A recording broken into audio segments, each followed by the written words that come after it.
नमस्कार, मैं हूं सैयद सुहेल और आप देख रहे हैं आपका नंबर 1 शो ये भारत की बात है। होगी देश की हर बात, दिखाएंगे आपको देश और दुनिया की तमाम बड़ी खबरें। उम्मीद करते हैं आप सभी पूरी तरह से फिट होंगे, सेहतमंद होंगे और स्वस्थ होंगे। बात करने जा रहे हैं आज की सबसे बड़ी खबर के साथ। बड़ी खबर यह है, आज नई संसद में सांसद पहुंच गए और संसद नई है तो कुछ नया होना चाहिए, कुछ बड़ा होना चाहिए था। ऐसा बड़ा कि अब से 10 साल, 20 साल, 25 साल, 50 साल बाद तक, 100 साल तक देश याद रखे कि नई संसद में कुछ नया हुआ। तो मोदी ने नई संसद में इतिहास बना दिया। यह मैं इसलिए कह रहा हूं क्योंकि आज नई संसद में महिला आरक्षण जो 27 साल से अटका था, 27 साल से सोचिए कोशिशें हो रही थी, कोई सरकार इस पर आगे नहीं बढ़ पा रही थी क्योंकि किसी के पास पूर्ण बहुमत नहीं था। मोदी के पास आज पूर्ण बहुमत है, इसलिए ये ताकत, ये आत्मबल दोगुना हो चुका है।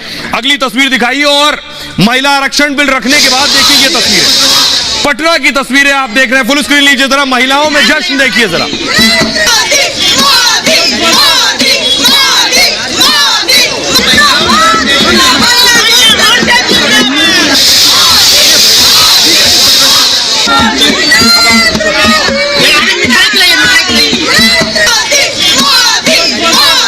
पटना की महिलाओं को देख लिया। यह हैदराबाद की तस्वीर देख रहे हैं। प्रधानमंत्री नरेंद्र मोदी का दूध से अभिषेक हो रहा है। फुल स्क्रीन लीजिए जरा। अब देखिए देश में कितनी खुशी है। महिलाएं आज दिवाली मना रही हैं, वो मान रही हैं मोदी उनको हक देने जा रहे हैं। देखिए जरा, दूध से अभिषेक हो रहा। प्रधानमंत्री नरेंद्र मोदी को दूध से नहला दिया गया।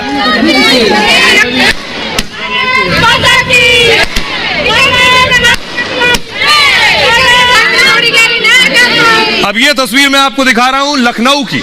लखनऊ में महिलाएं एक दूसरे को मिठाई खिला रही हैं। आज ये खबर कुछ लोगों के लिए सिर्फ इतनी हो सकती है कि महिलाओं को आरक्षण दिया है, 33% आरक्षण दिया है, लेकिन इसके बहुत दूरगामी परिणाम होंगे।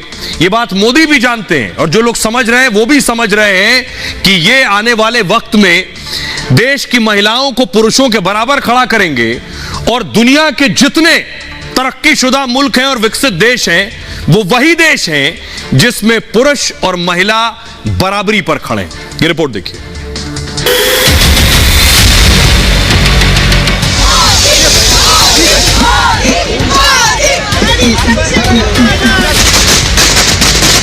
इस विधेयक का लक्ष्य लोकसभा और विधानसभाओं में महिलाओं की भागीदारी का विस्तार करने का है। नारी शक्ति वंदन अधिनियम, इसके माध्यम से हमारा लोकतंत्र और मजबूत होगा। मोदी सरकार के एक फैसले ने आधी आबादी को जश्न का मौका दे दिया है।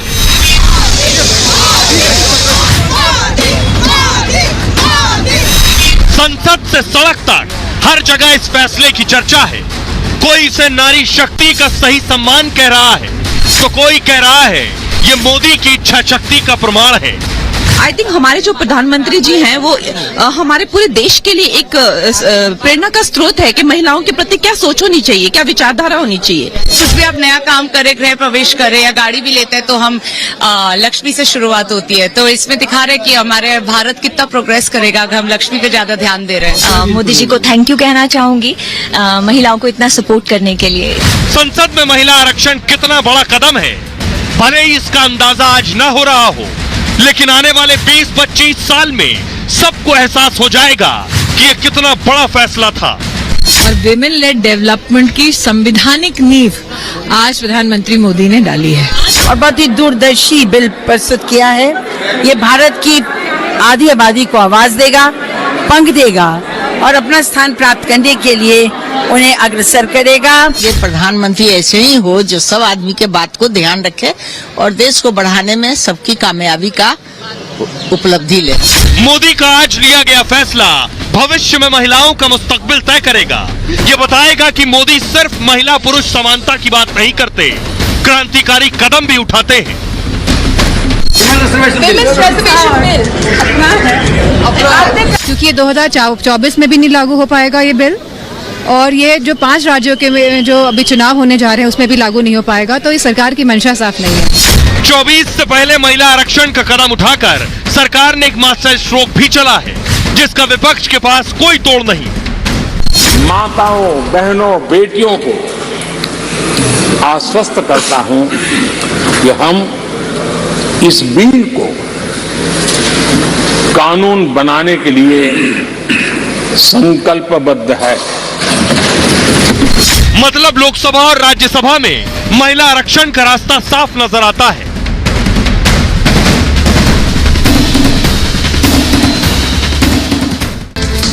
अब आइए आपको बताने जा रहा हूं सीधे सरल शब्दों में कि आखिर ये आरक्षण कैसे लागू होगा। ये 33% आरक्षण महिलाओं को मिलेगा, लेकिन लागू कैसे होगा। अब सबसे पहले समझिए लोकसभा में सांसद कितने हैं? कुल सीटें हैं 543, 543 सीट्स हैं। अब इस 543 सीट्स में अगर 33% का आरक्षण दिया जाएगा तो 181 सीटें महिलाओं के लिए आरक्षित होंगी। यानी आरक्षण के लिए सीट कितनी? 181 सीट महिलाओं के लिए। अब आगे बढ़ते हैं।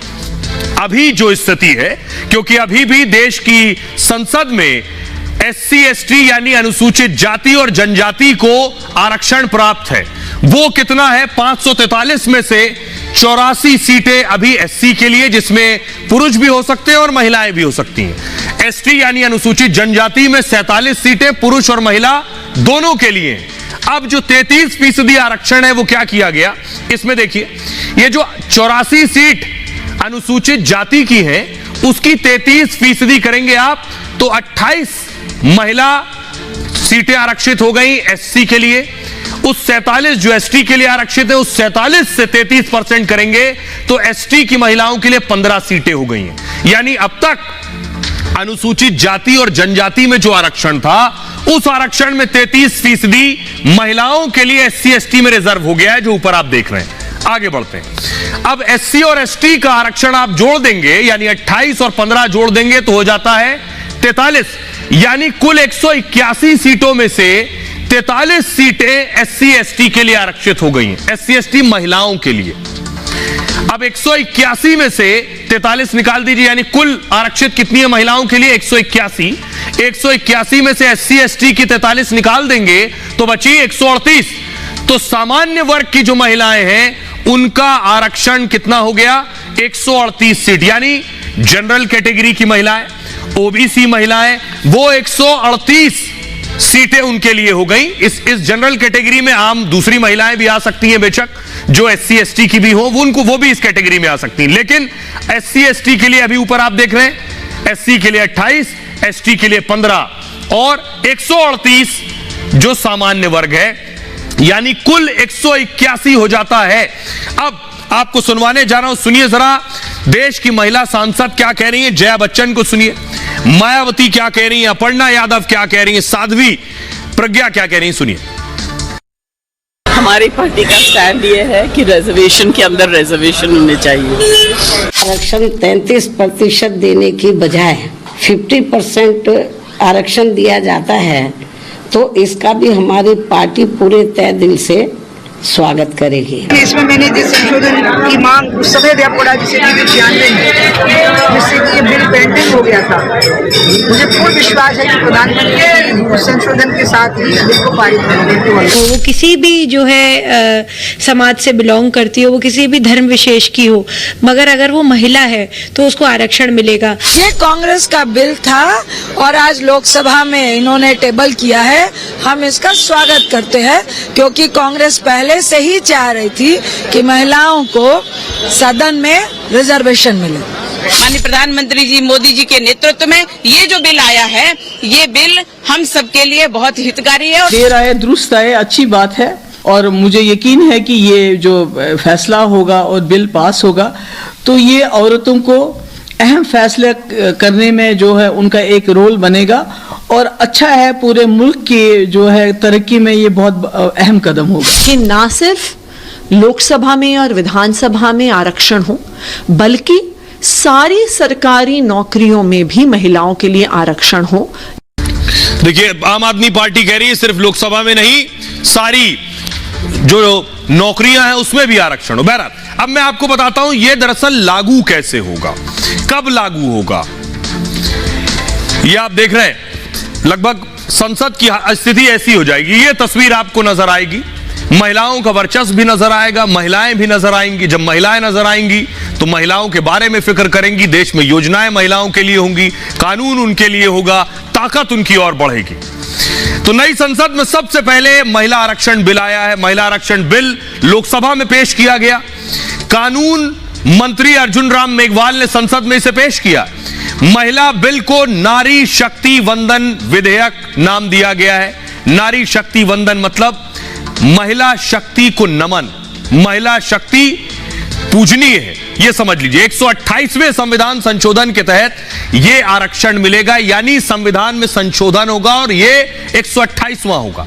इसके तहत संसद में महिलाओं को 33% आरक्षण मिलेगा। राज्यों की विधानसभाओं में भी महिलाओं को 33% रिजर्वेशन मिलेगा, यानी सिर्फ सांसदों के लिए नहीं है, महिला सांसदों को रिजर्वेशन नहीं, यह विधानसभा में महिला विधायकों को भी 33% राज्यों की विधानसभाओं में मिलेगा। कब मिलेगा आगे बताऊंगा। संसद में बिल पास होने पर भी आरक्षण के लिए अभी इंतजार करना होगा, क्योंकि अभी देश में जनगणना होनी है। जनगणना के बाद परिसीमन होगा और उसके बाद यह आरक्षण लागू होगा। देश में जनगणना होनी थी 2021 में, जो हो नहीं सकी कोरोना की वजह से। जनगणना आगे कब होगी इसकी तारीख अभी तय नहीं है। संभव है 2024 चुनाव के बाद हो, 25 में हो, 26 में हो, उसके बाद परिसीमन हो और 29 के चुनाव में यह लागू हो। परिसीमन के बाद कई नई लोकसभा सीटें बन जाएंगी, इसीलिए नई संसद जो है इसमें सांसदों के बैठने की सीटें ज्यादा हैं, क्योंकि परिसीमन के बाद लोकसभा की सीटें बढ़ जाएंगी। तो कई लोकसभा सीटें खत्म भी हो सकती हैं, इसके बाद ही महिला आरक्षण लागू हो सकता है। 2024 चुनाव में महिला आरक्षण लागू नहीं होगा। राज्यों के विधानसभा चुनाव में भी यह लागू नहीं होगा, जो अभी राज्यों में होने वाले राजस्थान, छत्तीसगढ़, मध्य प्रदेश। जनगणना परिसीमन के बाद ही महिला आरक्षण लागू होगा। ये दोनों ही 2024 चुनाव से पहले नहीं हो रहे हैं। अगर सब कुछ वक्त से हुआ तो 2029 चुनाव में यह लागू हो सकता है, यानी जो महिलाओं का कम से कम लोकसभा में जो आरक्षण है वो 2029 के चुनाव में लागू होगा। उससे पहले फिलहाल विधानसभा चुनाव में लागू हो सकता है, यानी 24 के बाद हो सकता है 26 में, 27 में जो विधानसभा चुनाव हो उसमें लागू हो जाए। आर्टिकल 334A में एक नया क्लॉज जोड़ा गया है। इसमें महिला रिजर्वेशन की अवधि 15 साल के लिए होगी, यानी फिलहाल 15 साल रखा गया है महिलाओं का रिजर्वेशन, और अवधि अगर बढ़ानी होगी तो संसद को इसे बढ़ाने का अधिकार है।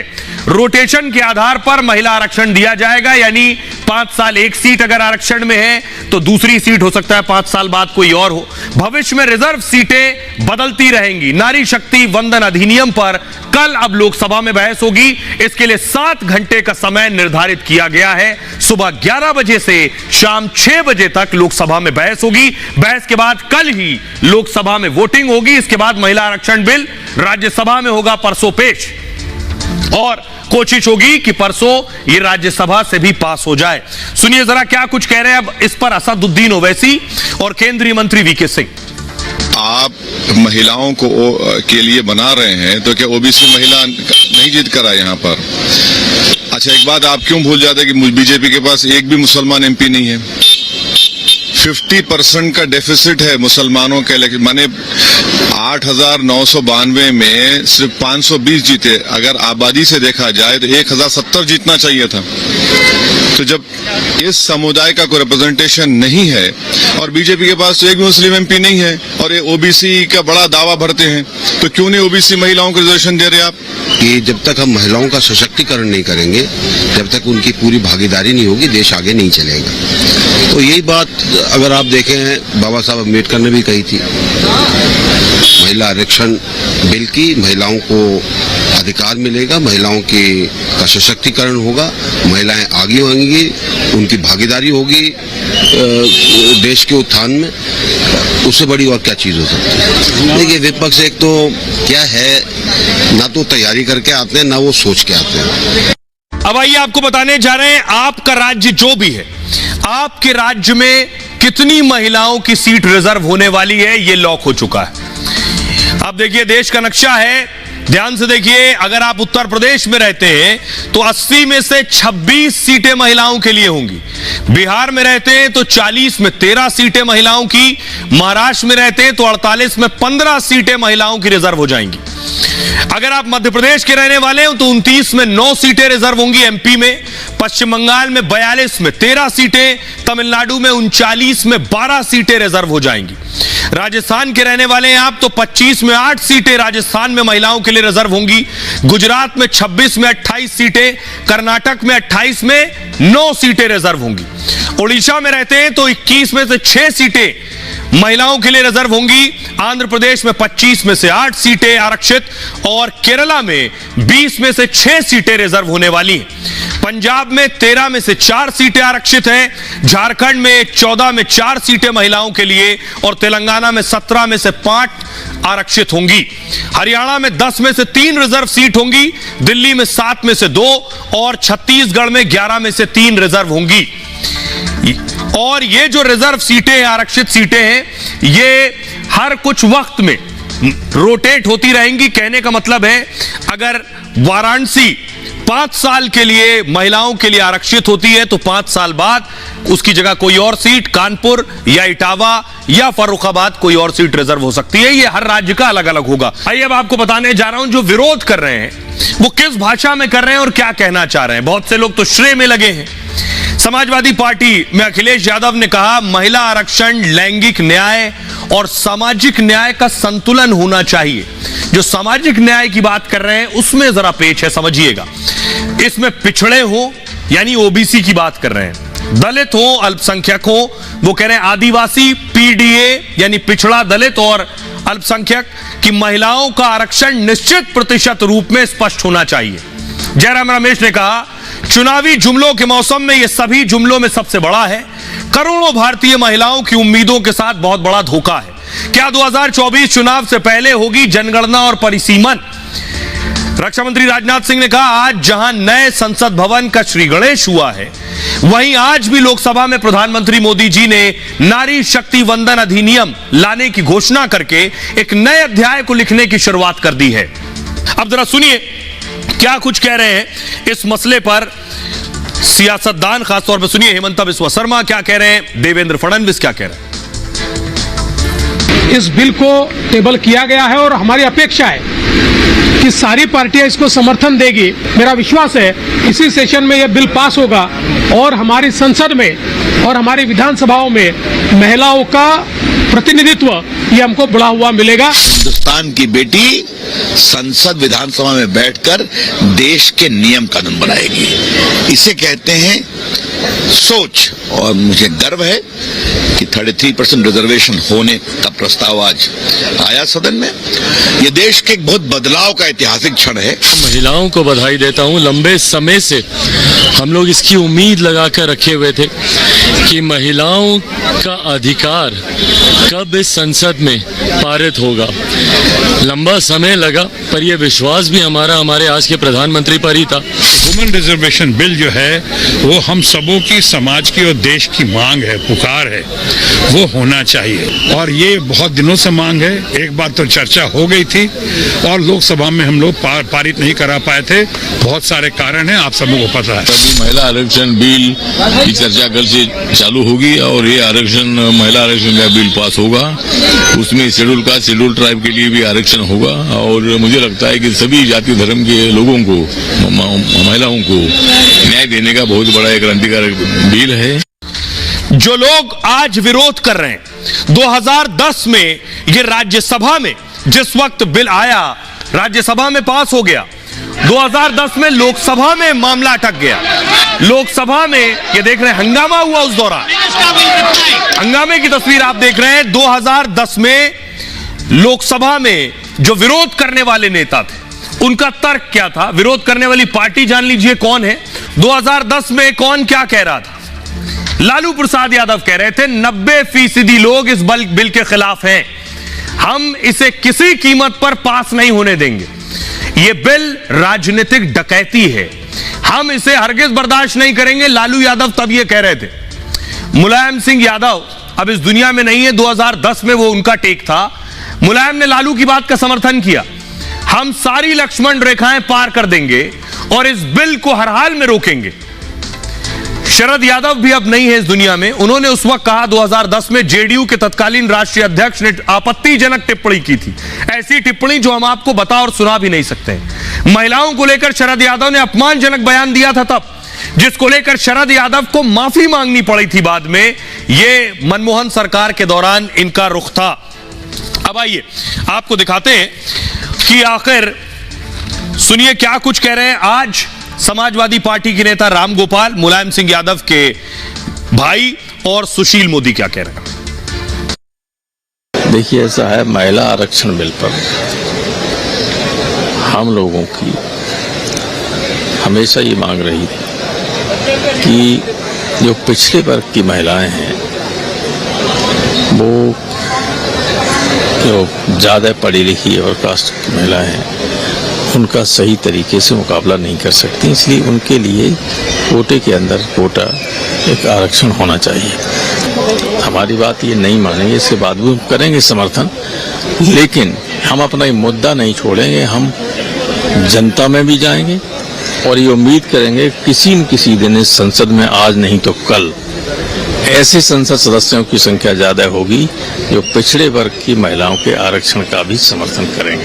तो ये एक युगांतरकारी कदम है कि इस देश की महिलाएं वर्षों से इंतजार कर रही थी और जो काम देश का कोई प्रधानमंत्री नहीं कर पाया वो काम नरेंद्र मोदी करने जा रहे हैं। और मैं सभी दलों से अपील करूंगा, सभी क्षेत्रीय दलों से अपील करूंगा और राजद जदयू से लेकर जो समाजवादी पार्टी जिन्होंने एक समय में इस तरह के बिल का विरोध किया था, कॉपी फाड़ने का काम किया था, वो लोग भी इस बिल के समर्थन में आगे आए और सर्वसम्मति से इस बिल को पारित करने का काम करें। सुन लिया आपने रामगोपाल यादव और सुशील मोदी को, लेकिन अब एक सवाल यह है कि 27 साल से पास नहीं हुआ बिल। 2010 में सिर्फ राज्यसभा में पास हुआ, लोकसभा में अटक गया। अब कैसे पास होगा? क्या रास्ता है? क्या पास हो पाएगा या फिर अटक जाएगा? तो मैं आपको फॉर्मूला बताता हूं। ये लोकसभा की तस्वीर देख रहे हैं, नई लोकसभा। लोकसभा में इस वक्त सदस्य हैं 543। इसको पास करने के लिए 2/3 समर्थन चाहिए, यानी 362 सांसदों का समर्थन चाहिए। 362, यानी मोदी प्लस के पास, एनडीए के पास 331 हैं, चाहिए 362। 2/3 बहुमत के लिए 31 सांसद कम हैं, 31 की जरूरत होगी। कांग्रेस के समर्थन से ही 2/3 बहुमत मिल जाएगा, क्योंकि कांग्रेस इसके समर्थन में है। इसके अलावा कई और दल महिला आरक्षण के समर्थन में है। के चंद्रशेखर राव की पार्टी भी इसके हक में है। बीजेडी सहित कई पार्टियां कई बार बीजेपी पर इस मसले पर समर्थन कर चुकी है। ममता बनर्जी की टीएमसी भी इसके हक में है। तो लोकसभा में यह बिल आसानी से पास हो जाएगा, ये बात साफ है। अब अगला पेज कहां फंस सकता है? ये राज्यसभा देख रहे हैं। राज्यसभा में कुल सदस्यों की संख्या है 245, 245। खाली सीटें हैं 7। मौजूदा संख्या है इस वक्त 238। राज्यसभा में 238 सांसद हैं इस वक्त। यहां भी 2/3 चाहिए, यानी 158 सांसद चाहिए इस बिल को राज्यसभा से पास कराने के लिए। राज्यसभा में बीजेपी के पास कितने हैं? 92 चाहिए कितने? 158। 66 सीटें कम हैं 158 पहुंचने के लिए। एनडीए को मिलाने पर संख्या हो जाती है 125, अभी भी कम है। 33 अभी भी कम है 158 पहुंचने में। अब क्या होगा? कांग्रेस के पास 31 है, टीएमसी 14, आम आदमी पार्टी 10 और DMK 10, BRS 7, YSR 9, BJD 9। Congress ने बिल के समर्थन का वादा किया है। अगर ये सभी दल समर्थन कर देंगे तो बिल पास हो जाएगा, यानी समाजवादी पार्टी आरजेडी समर्थन नहीं भी करेगी तब भी पास हो जाएगा। अब सुनिए जरा देश की महिलाएं क्या कह रही हैं इस बिल के लोकसभा में आने पर। किसी ने ऐसा नहीं है जो महिलाओं के लिए ये काम मोदी जी ने कर दिखाया है। महिलाओं को सबसे ज्यादा आरक्षण में भाग लेने का मौका मिला, इसलिए हम लोग बहुत खुश हैं और खुशी के साथ जश्न मना रहे हैं। नरेंद्र मोदी जिंदाबाद। बहुत बड़ी खुशी है, समुद्र से भी ज्यादा, जो समान नहीं, हम लोग समा नहीं पा रहे उसको। और माननीय प्रधानमंत्री नरेंद्र मोदी जी को बिहार की समस्त महिलाओं के ओर से कोटि से आभार व्यक्त करते हैं कि आपने जो सम्मान महिलाओं को दिया है महिलाएं एकदम कमर कस के खड़ी है। आज भारत के नया पार्लियामेंट भवन में आज वो टेबल किया गया, उसका बहुत बहुत बहुत बहुत मुबारक हो हमारी तरफ से मोदी जी को। और आइए अब आपको बताऊं, दिलचस्प बात ये कि आज जो हमारे सांसद थे वो पुरानी संसद से नई संसद में शिफ्ट हुए। सेंट्रल हॉल में सुबह एक प्रोग्राम हुआ, 11 बजे के आसपास प्रधानमंत्री मोदी वहां पहुंचे और कार्यक्रम के बाद प्रधानमंत्री ने कार्यक्रम शुरू होते ही सभी सांसदों से माफी मांगी। जी हां, पहली बार आप सुन रहे हैं, प्रधानमंत्री नरेंद्र मोदी ने माफी मांगी है। और कैसे माफी मांगी जरा वो दिखा रहा हूं आपको, देखिए। पीएम मोदी ने आखिर माफी क्यों मांगी, क्या वजह है माफी मांगने की, ये देखिए। देश ने इतिहास बनते देखा है और नई संसद में कामकाज शुरू हो गया है। इस मौके पर मोदी ने सबका दिल जीत लिया। उन्होंने कहा नई भवन है तो नया भाव भी होना चाहिए। आज गणेश चतुर्थी है और संवत्सरी त्योहार भी है। इस मौके पर आज हमारा गृह प्रवेश हो रहा है। इस दिन को क्षमा वाणी का पर्व भी कहते हैं। हमें इसकी भावनाओं को आत्मसात करना चाहिए। इसलिए मेरी तरफ से सबको मिच्छामि दुक्कड़म। प्रधानमंत्री मोदी ने कहा मिच्छामि दुक्कड़म, मतलब हमसे कुछ गलती हुई हो तो हमें माफ कर दें। मिच्छामि दुक्कड़म जैन धर्म से जुड़ा हुआ शब्द है। जैन समाज संवत्सरी पर्व का पर इसका इस्तेमाल करता है। संवत्सरी पर्व मतलब जैन समाज का विश्व मैत्री दिवस है। ये विश्व मैत्री दिवस पर एक दूसरे से क्षमा याचना की जाती है, जिसके लिए जैन समाज मिच्छामि दुक्कड़म एक दूसरे से बोलता है। यानी मिच्छामि का मतलब है क्षमा, दुक्कड़म का मतलब है बुरे कर्म, बुरे काम या गलती से भी अनजाने में गलती से कुछ हो गया हो तो मुझे क्षमा कर दें। प्रधानमंत्री नरेंद्र मोदी ने बात कही, सुनिए जरा। प्रधानमंत्री नरेंद्र मोदी को बोलते हुए जब उन्होंने सेंट्रल हॉल में लोकसभा और राज्यसभा के सांसदों के बीच कहा मिच्छामि दुक्कड़म। इस दिन को एक प्रकार से क्षमा वाणी का भी पर्व कहते हैं। आज मिच्छामि दुक्कड़म कहने का दिन है। ये पर्व मन से, कर्म से, वचन से अगर जाने अनजाने किसी को भी दुख पहुंचाया है तो उसकी क्षमा याचना का अवसर है। मेरी तरफ से भी पूरी विनम्रता के साथ, पूरे हृदय से आप सभी को, सभी सांसद सदस्यों को और सभी देशवासियों को मिच्छामि दुक्कड़म।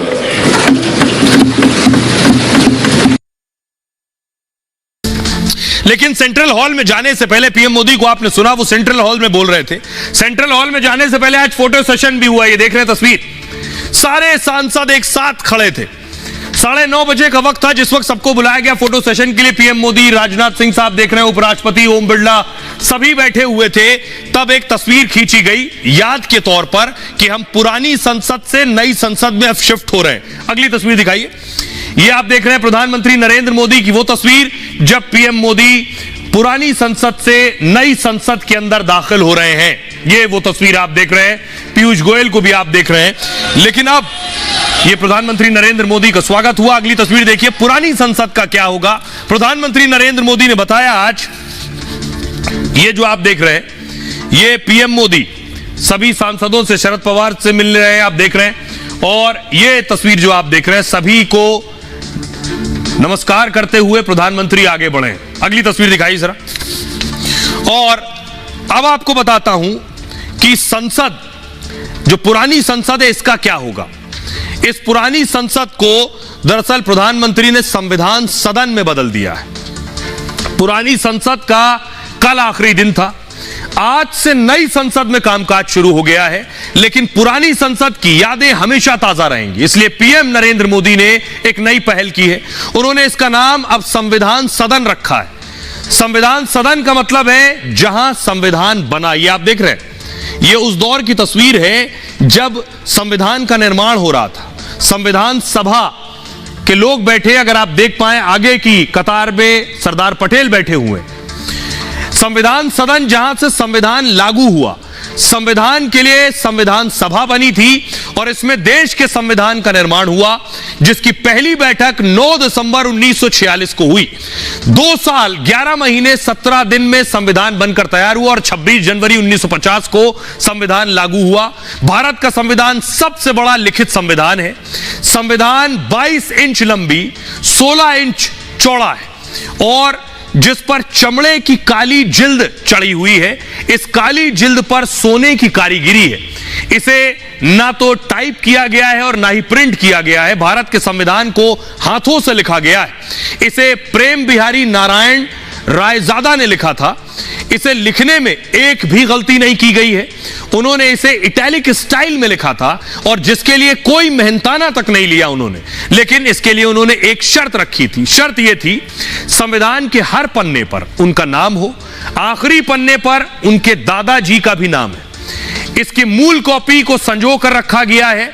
अगर आप देखिए, एक तस्वीर आगे आप देख रहे हैं, जो संविधान आपको नजर आ रहा है, हिंदी अनुवाद में भी संजो कर रखा गया है, जिसने पुरानी संसद की लाइब्रेरी में रखा गया है।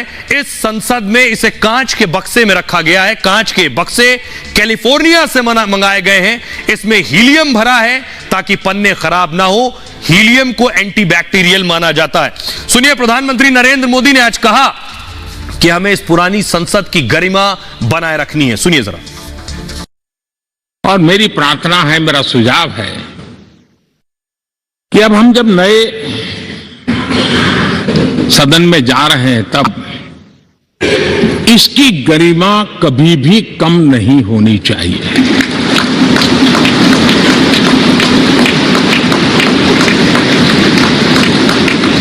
इसे सिर्फ पुरानी पार्लियामेंट कहकर के छोड़ दें, ऐसा नहीं होना चाहिए।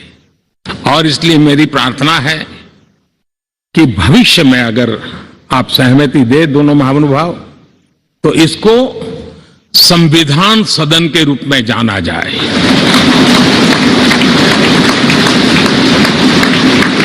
ताकि ये हमेशा हमारे रक्षा के लिए हमारी जीवन प्रेरणा बनी रहेगी। और जब संविधान सदन कहेंगे, तब उन महापुरुषों का याद भी उसके साथ जुड़ जाएगी जो कभी संविधान सभा में यहां बैठा करते थे, गणमान्य महापुरुष बैठा करते थे। और इसलिए भावी पीढ़ी को ये तोहफा भी देने का अवसर हमें जाने नहीं देना चाहिए। तो आइए खबरों में आगे बढ़ते हैं। आज की एक और बड़ी खबर है। बड़ी खबर है, भारत ने करारा जवाब दिया है। आतंकियों के साथ कनाडा खड़ा है, जस्टिन ट्रूडो खड़े हैं और भारत और कनाडा इस वक्त आमने सामने। कनाडा ने भारत पर आरोप लगाए हैं कि भारत ने हमारे देश में घुसकर एक शख्स को मार दिया है। और वो शख्स कौन है? वो एक खालिस्तानी है जिसकी हत्या हुई पिछले दिनों। मैंने आपको बताया था, कनाडा का कहना है हमारे देश में भारत ने एक एजेंट भेजा, उस एजेंट ने हत्या कर दी। ये आप देख रहे हैं, ये निज्जर की गाड़ी है। इस गाड़ी में आकर कोई इसे ठोक गया, कनाडा में मार गया। सोचिए, कनाडा की अपनी पुलिस नहीं बचा पाई उनके नागरिक को। ये कनाडा का नागरिक भी था, न पुलिस बचा पाई, न एजेंसियां बचा पाई, सब हाथ मलते रह गए। कोई मार के चला गया। अब जब कोई ठोक गया है तो कह रहे हैं भारत से कोई आया था, भारत का एजेंट था जो मार गया है। लेकिन अगली तस्वीर देखिए जरा। जस्टिन ट्रूडो ने यह बात अपनी संसद में उठाई है कि भारत ने टारगेट किया है, लेकिन भारत ने बिल्कुल साफ कर दिया है कि पहले तो भारत ने यह किया नहीं है जिसे मारा गया है खालिस्तानी को। लेकिन जस्टिन ट्रूडो कम से कम खालिस्तानियों की गोद में बैठे नजर आ रहे हैं जब वो भारत पर आरोप लगा रहे हैं। सुनिए।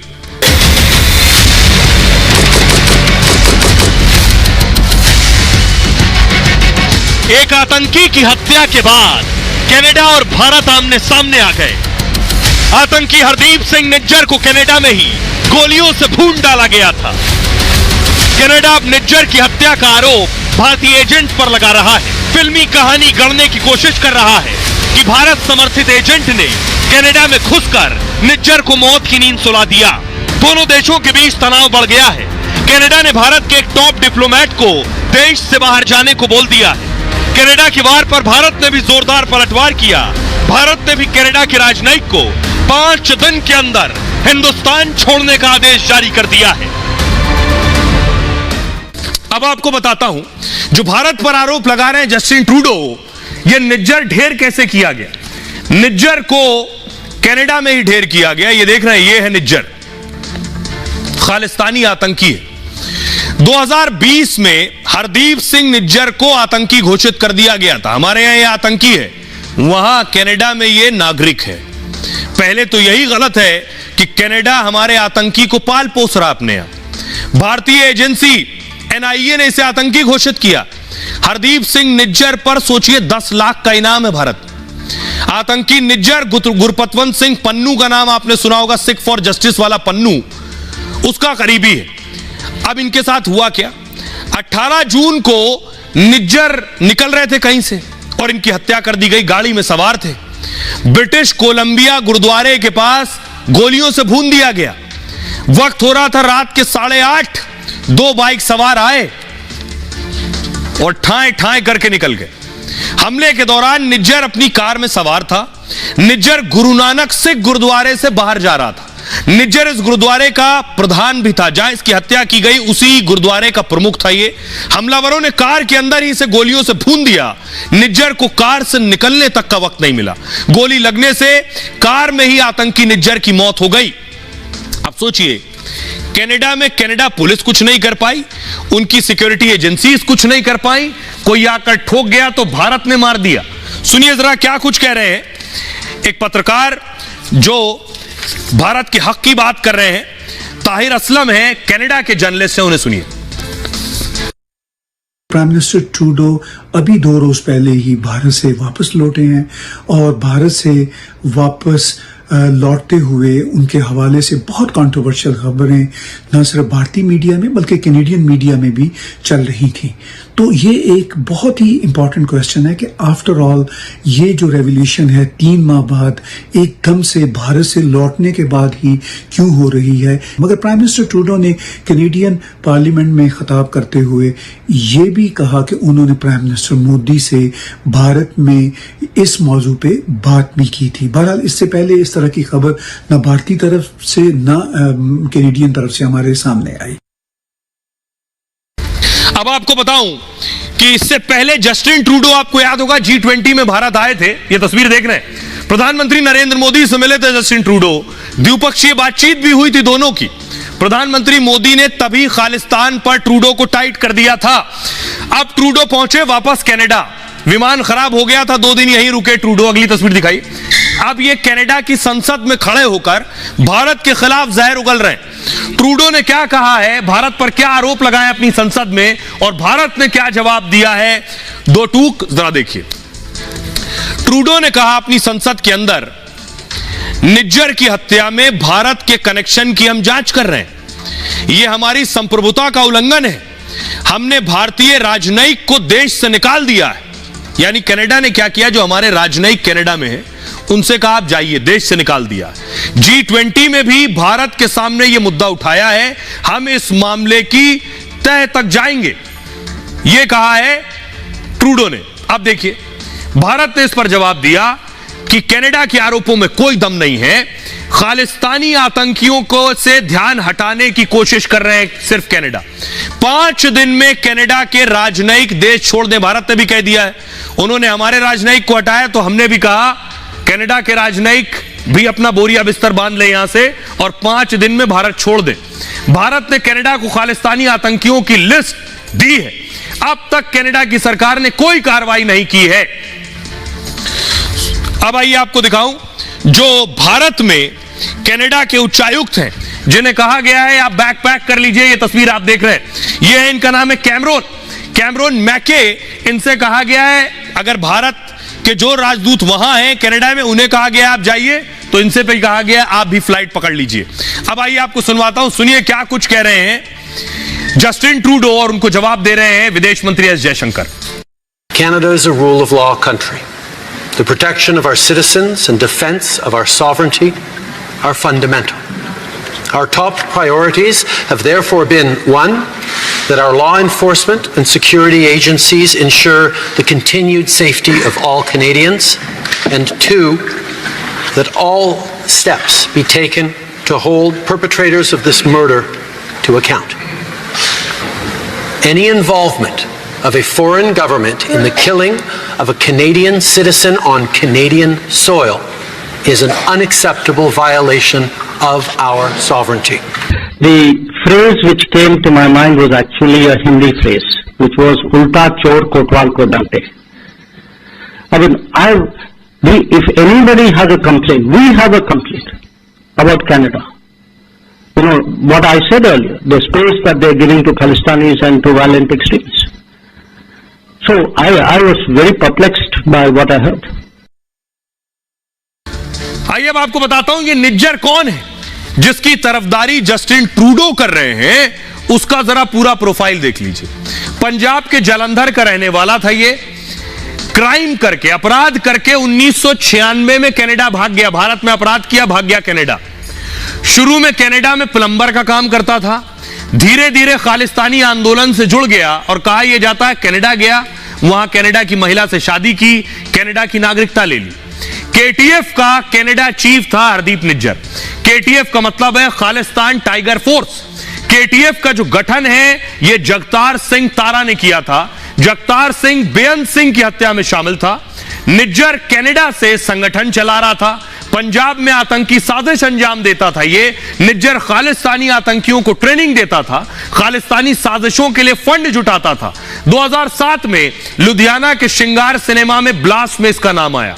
2009 में राष्ट्रीय सिख संगत के अध्यक्ष रूलदास सिंह की हत्या में नाम आया। एनआईए ने 40 आतंकियों की जो लिस्ट जारी की है उसमें हरदीप सिंह निज्जर का नाम शामिल था।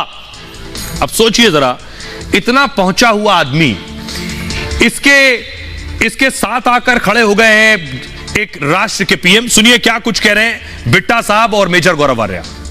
पंजाब के अंदर वोट बैंक की राजनीति ने पंजाब को तबाह किया। यही था ना कि हम सदा के लिए सरकार बना लेंगे, सदा के लिए। सरकार तो बनी या नहीं बनी, पर पंजाब तबाह हो गया।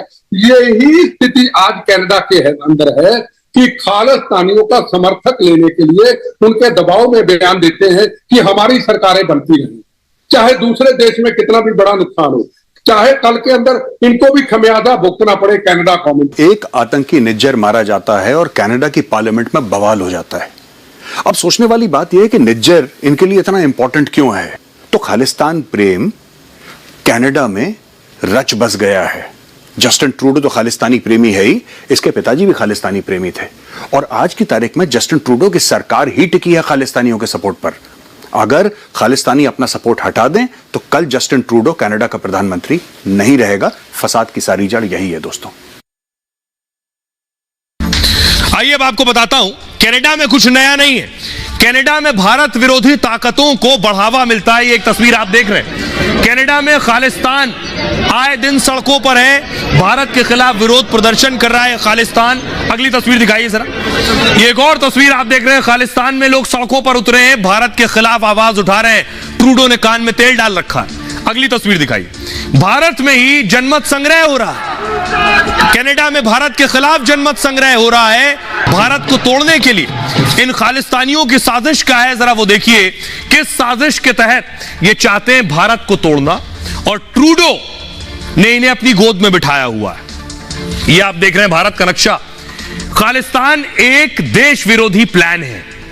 मकसद है भारत से अलग एक देश बना ले, मतलब भारत को तोड़ने की बड़ी साजिश। सिखों के नाम पर अलग देश की मांग। खालिस्तानी सिर्फ पंजाब को ही अपना हिस्सा नहीं मानते, चंडीगढ़, हरियाणा, हिमाचल, दिल्ली तक उनका दावा है। उत्तर प्रदेश, उत्तराखंड, राजस्थान के कुछ इलाकों को भी अपना बताते हैं और इन्हें भारत से अलग करने का प्लान में लगे रहते हैं। कुछ खालिस्तान समर्थकों ने भी देश में इस बात का कड़ा विरोध किया, लेकिन भारत में सरकार और जनता ने कड़ा विरोध किया। तो खालिस्तान के लिए वो आतंकवाद तक का सहारा लेने लगे। सरकार की सख्ती और जनता के विरोध से प्लान नाकाम हुआ। तो अब विदेशों से खालिस्तानी एजेंडा पूरा करने में लगे हैं। वो भारत विरोधी नारे लगाते हैं, लोगों को भड़काते हैं। साजिश है कि कहीं भी भारत और भारतीयों पर हमले हो, मतलब तेजी से बढ़ता भारत हिंसा को लेकर बदनाम हो, किसी भी तरह से भारत को अस्थिर करने का प्लान है। यह है खालिस्तानी प्लान। सुनिए जरा, विदेश मामलों के जानकार हैं रोबिंदर सचदेवा, क्या कुछ कह रहे हैं इस पर। G20 के दौरान ट्रूडो को बताया कि अब खालिस्तानी एक्टिविटीज को बंद कीजिए कनाडा में, और जो ट्रेड डील चल रही है कनाडा भारत की जिसकी बात, वो ट्रेड डील अब रोक दी गई है जब तक ये खालिस्तान का मुद्दा आप सॉल्व नहीं करते। तो भारत ने ये ट्रूडो को मैसेज दिया ओके कि हम ट्रेड डील रोक रहे हैं तुम्हारे साथ। उसके जवाब में या उसके बदले में आप कहिए कनाडा ने यह कदम उठाया है कि भारत के एक डिप्लोमेट को एक्सपेल किया। ट्रूडो और ट्रूडो की सरकार को अपना रवैया बदलना पड़ेगा। बट अब अनफॉर्चुनेट बात यह हो गई है कि ट्रूडो अपना रवैया बदलेंगे नहीं, और अगले 2 साल तक ये प्रधानमंत्री हैं, अभी अक्टूबर 25 तक, राइट। तो भारत कनाडा के रिश्ते फिलहाल के लिए तो लगता है ठंडे बस्ते में जाएंगे। आइए आपको बताते हैं कि आखिर ट्रूडो क्यों खालिस्तानी समर्थक हो गए। वजह है ये, वजह यह है कनाडा में ट्रूडो इस वक्त मुश्किल में है, उनकी प्रधानमंत्री की कुर्सी दांव पर लगी है, इसलिए वो खालिस्तानियों के साथ खड़े हैं। ट्रूडो दरअसल ध्यान भटकाना चाहते हैं, पहली वजह क्योंकि संसद में वो मुश्किल में फंसे हैं। विपक्षी नेता ट्रूडो पर आक्रामक है, विपक्षी नेता सरकार की नीतियों की बखिया उधेड़ रहे हैं। दूसरी वजह है उनके देश में महंगाई बढ़ गई है, आवाज संकट बढ़ रहा है, जिससे लोकप्रियता इनकी कम हो रही है, वोट बैंक की राजनीति कर रहे हैं। तीसरी वजह यह है वहां 24 लाख लोग भारतीय मूल के हैं, 7 लाख सिख समुदाय से आते हैं। कनाडा की सियासत में सिख मायने रखते हैं, सियासी पार्टियों में बड़े बड़े पदों पर सिख हैं, पार्टी के मैनिफेस्टो में भी सिखों का जिक्र होता है। यह है ट्रूडो चाहते हैं, इसलिए खालिस्तानियों को साथ दे रहे हैं। लेकिन मैं आपको बताऊं, हिंदुस्तान का जो सिख समुदाय है उसका खालिस्तान और खालिस्तानियों से कोई ताल्लुक नहीं। अगर यही हुआ तो कनाडा भी पाकिस्तान बन जाएगा। क्यों कह रहा हूं मैं, भारत ने कनाडा को आगाह कर दिया है, पीएम ने उन्हें सतर्क रहने की हिदायत दी है। G20 के दौरान कहा आप खतरों से खेल रहे हैं, खालिस्तानियों का समर्थन आपको बर्बाद कर देगा। सूत्रों के मुताबिक ये बातें उन्होंने साफ साफ बताई।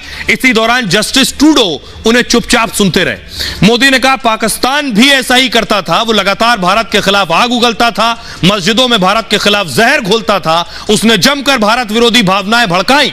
पाकिस्तान ने अपनी नई पीढ़ी को जहरीला बना दिया क्योंकि सियासी दलों को फायदा दिखता था। शुरुआत में सियासतदानों को फायदा मिला भी, नतीजा हुआ कि अब पाकिस्तान बर्बाद हो रहा है। पाकिस्तान अब बारूद के ढेर पर है, वहां रोज बम धमाके हो रहे हैं, बेगुनाह मासूम मारे जा रहे हैं, सरकार लाचार नजर आ रही है, उसे बाहर निकलने का रास्ता नहीं सूझ रहा है। सुनिए जरा विदेश मामलों के जानकार सुशांत सरीन क्या कह रहे हैं।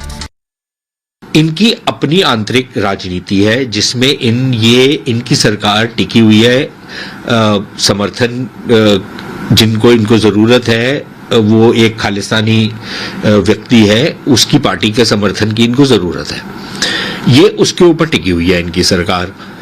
इनको ये डर है कि कहीं हमारी सरकार ना गिर जाए।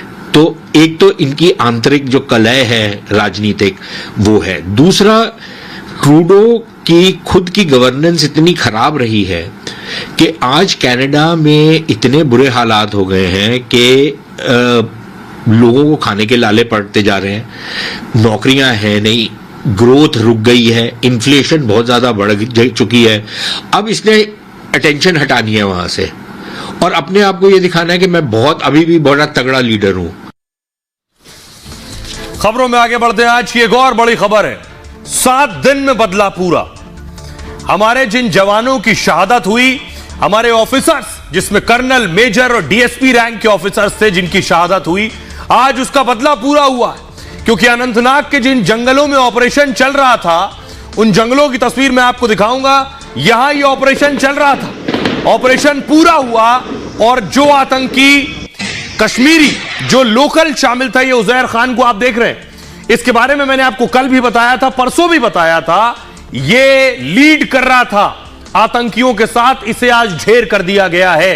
कैसे उजैर खान को ढेर किया गया ये आपको बताता हूं। आखिर उजैर खान को कोकरनाग एनकाउंटर का ये मास्टरमाइंड था जिसे आप इस वक्त देख रहे हैं। मतलब उसी ने जंगल से हमले की पूरी साजिश रची थी।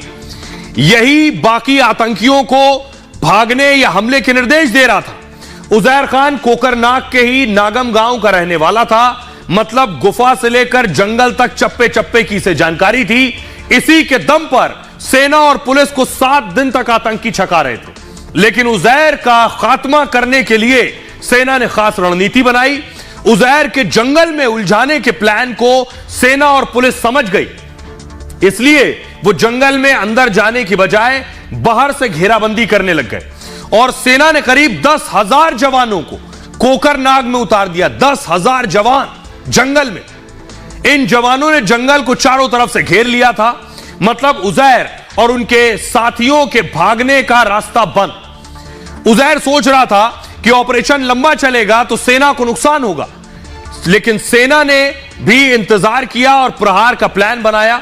मतलब जल्दबाजी दिखाने के बजाय धैर्य से ऑपरेशन चलाया गया।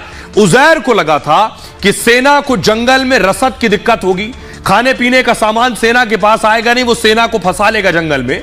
लेकिन सेना ने उजैर और उसके साथियों को ही भूख से बेहाल कर दिया जंगल में। उनके ठिकाने ध्वस्त कर दिए, थका दिया, खाने पीने का सारा इंतजाम ठप कर दिया। भूख से बिलबिलाए आतंकी बिल से बाहर आए तो उनका खात्मा हो गया। उजैर का खात्मा घाटी में आतंकवाद की नस काटने का है। और लेकिन क्योंकि लश्कर से जुड़ा उजैर अंडरग्राउंड होकर काम करने में अब तक माहिर था, पाकिस्तान के इशारे पर उसने कश्मीर में कई आतंकी हमले किए हैं। इसके बाद आतंकी संगठन लश्कर ने इसे एरिया कमांडर बनाया। मतलब उजैर को बड़ी आतंकी वारदात का जिम्मा सौंपा गया था। पाक की शय से वो कश्मीर में फिर आतंक फैलाना चाहता था। वो भारत का मोस्ट वांटेड आतंकी था। 10 लाख रुपए का इनाम था उजैर पर। इस एनकाउंटर से जवानों ने जंगल में ऑपरेशन की नई रणनीति बनाई है और अब उस रणनीति पर काम होगा। सुनिए जरा एडीजीपी क्या कुछ कह रहे हैं। एलएटी कमांडर उजैर मारा गया, उसका हथियार मिल गया, बॉडी भी रिट्रीव हो गया है। एक डेड बॉडी मिलिटेंट का और दिख रहा है, अभी रिट्रीव नहीं हो पाया है। सर्च ऑपरेशन जारी रहेगा। अभी हम लोग काफी एरिया को सर्च करना बाकी है। बहुत सारे ब्लाइंड सेल होगा, उसको भी हम लोग रिकवर करके उसको डिस्ट्रॉय करेंगे। और आवाम से अभी अपील करते हैं कि स्पॉट पर कोई नहीं जाए, क्योंकि बहुत सारे ब्लाइंड से ग्रेनेड की संभावना वहां पर है। 13 सितंबर को अनंतनाग के कोकरनाग में जिस तरीके से आतंकवादी हमला हुआ था, उसके चौथे दिन जिस तरीके से सेना ने इस पूरे मामले में बड़ी सफलता हासिल की और तीनों आतंकवादियों को ढेर कर दिया था। लेकिन आज बाकायदे सेना की ओर से ऑफिशियल स्टेटमेंट दिया गया और ये जानकारी साझा की गई कि बाकायदे उजैर खान उसके समर्थकों को सेना की ओर से ढेर कर दिया गया है। हालांकि 2 बॉडी रिट्रीव की जा चुकी है, जिसमें से उजैर खान की पहचान हो चुकी है। तीसरी बॉडी अभी भी नजर आ रही है। ड्रोन से लगातार तलाशी ली जा रही है, सर्च ऑपरेशन चलाया जा रहा है और बहुत जल्दी तीसरे आतंकवादी की बॉडी भी रिट्रीव कर ली जाएगी। हालांकि ऑपरेशन यहां पर खत्म हो गया आतंकवादियों को लेकर, लेकिन जो सर्च ऑपरेशन है वो आगे भी चलता रहेगा, क्योंकि ये माना जा रहा है कि जिस तरीके से आतंकवादियों ने जंगल को ठिकाना बना रखा था, तो वहां पर ग्रेनाइड, वेपन समेत तमाम चीजें और भी हो सकती हैं। ऐसे में सेना की ओर से लोगों से अपील की गई है कि वो जंगल की तरफ ना जाए जब तक कि सेना का सर्च ऑपरेशन चल रहा है। बहरहाल ये भारत की बात है में इतना ही। आप अपना और अपनों का बहुत बहुत ख्याल रखिए। रुक रहे हैं एक छोटे से क्विक हील ब्रेक के लिए।